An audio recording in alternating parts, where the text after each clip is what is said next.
آیت کے حوالے سے سوال پوچھا گیا ہے کہ کفار آپ صلی اللہ علیہ وسلم کو شاعر کیوں کہتے تھے؟ شعر دراصل خیالی اور خود ساختہ مضامین کو کہا جاتا ہے، خواہ وہ شعر کی شکل میں ہو یا نثر کی شکل میں ہو۔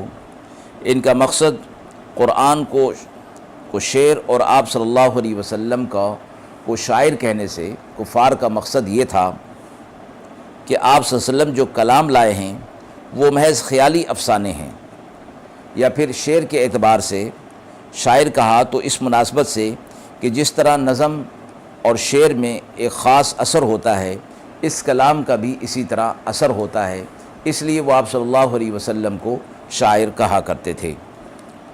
روایت میں آتا ہے کہ حضرت عائشہ صدیقہ رضی اللہ تعالی عنہا سے کسی نے سوال کیا کہ رسول اللہ صلی اللہ علیہ وسلم کبھی شعر پڑھتے تھے؟ تو آپ رضی اللہ تعالی عنہا نے فرمایا کہ نہیں، البتہ ایک شعر ابن طرفہ کا آپ صلی اللہ علیہ وسلم نے پڑھا تھا، وہ یہ تھا: ستبدی لک الایام ما کنت جاہلا ویأتیک بالاخبار من لم تزودی۔ اس کو آپ صلی اللہ علیہ وسلم نے وزن شعری کو توڑ کر من لم تزودی بالاخبار پڑھا۔ حضرت ابو بکر صدیق رضی اللہ تعالی عنہ نے فرمایا کہ یا رسول اللہ صلی اللہ علیہ وسلم یہ شعر اس طرح نہیں ہے۔ آپ صلی اللہ علیہ وسلم نے فرمایا کہ میں شاعر نہیں اور نہ میرے لیے شعر و شاعری مناسب ہے۔